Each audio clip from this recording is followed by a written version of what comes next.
Samy de l'École du Futur. On a le plaisir d'être aujourd'hui en plein soleil, en Loire-Atlantique, aux portes de l'estuaire de la Loire, juste à 2 pas du pont magnifique de Saint-Nazaire.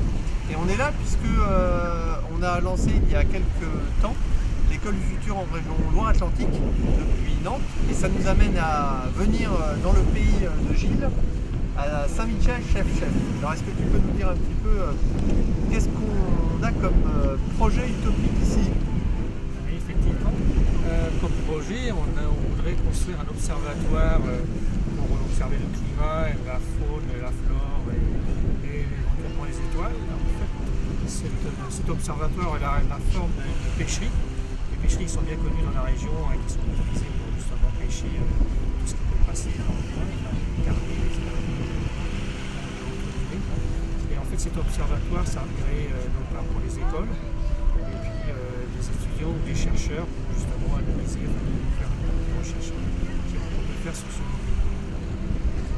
Voilà, donc l'idée c'est de créer un lieu particulier à la fois dans l'authenticité locale puisque les pêcheries existent, tu nous racontais ça ce matin avec tous les jeunes qui étaient là, depuis déjà 150 ans, c'est ça? Au début des bains de mer, c'est le début de l'envahissement du littoral par les urbains, etc. Et en fait ça commence par justement des bourgeois qui veulent justement pêcher sans prendre le bateau. En fait on a maintenant toutes ces pêcheries, surtout au fond de l'océan Atlantique. Ces pêcheries qui perdurent, qui sont inscrits au patrimoine, en fait, qui font partie du patrimoine du Pays Gré, parce qu'en fait nous sommes dans le Pays Gré, sur le littoral.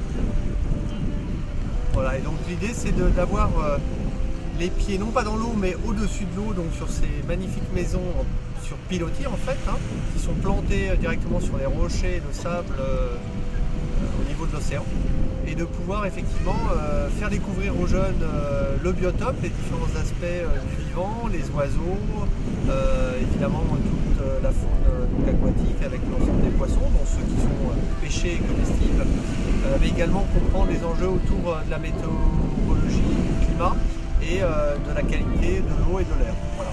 C'est un programme qui s'adresse à des jeunes de 8 à 18 ans, mais également ouvert pour les universités, dans le programme Université du Futur, pour des jeunes scientifiques qui voudraient justement expérimenter des systèmes de mesure automatiques par exemple. C'est ce qu'on est en train de développer avec différents partenaires, pour pouvoir installer avec les enfants en fait des équipements qui vont être connectés, qui vont régulièrement donner les données, remonter les données météorologiques, les données climatiques, mais également donner le statut des marées et pouvoir comprendre un peu tous ces phénomènes naturels et toute la beauté de ces lieux. Voilà. Alors du coup on a eu l'occasion d'accueillir des jeunes d'ici ce matin, également une famille et des jeunes qui sont venus de l'Île-de-France, parce que l'idée c'est de faire découvrir ces merveilles et ces lieux naturels par d'autres enfants du monde. Et cette même famille d'ailleurs va partir cet été à Madagascar pour les mettre en place, non pas une pêcherie, puisque là ce sera dans les forêts primaires de Madagascar, mais des espèces de maisons dans les cimes des arbres qui vont servir d'observatoire naturel à des fins d'études, donc cette fois du monde forestier. Alors qu'est-ce qu'on peut dire des outils qu'on a utilisés ce matin, Gilles? Qu'est-ce que tu tiens dans les mains en fait? Qu'est-ce que c'est ça? On a beaucoup de chance, parce qu'en fait on a un joli drone, un drone assez simple à mettre en œuvre d'ailleurs, je suis assez surpris, agréablement surpris, et en fait équipé d'une petite caméra, et en fait on a pu survoler les pêcheries et puis le littoral, faire quelques vidéos vraiment assez.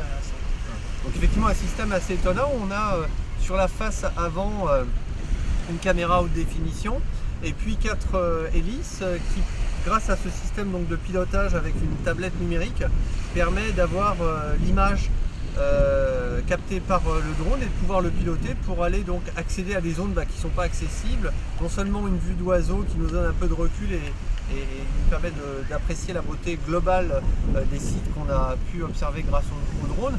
Ça avec les pieds pour le coup sur le sable, voire dans l'eau, et donc de pouvoir un peu mieux comprendre tous les phénomènes par exemple de courants et de marées qui ont lieu sur le littoral. Donc c'est aussi préparer l'école du futur en particulier dans cette zone-là, aux métiers d'avenir et aux technologies aujourd'hui qui sont positives et qu'on peut utiliser de manière constructive pour mieux appréhender notre univers de vie.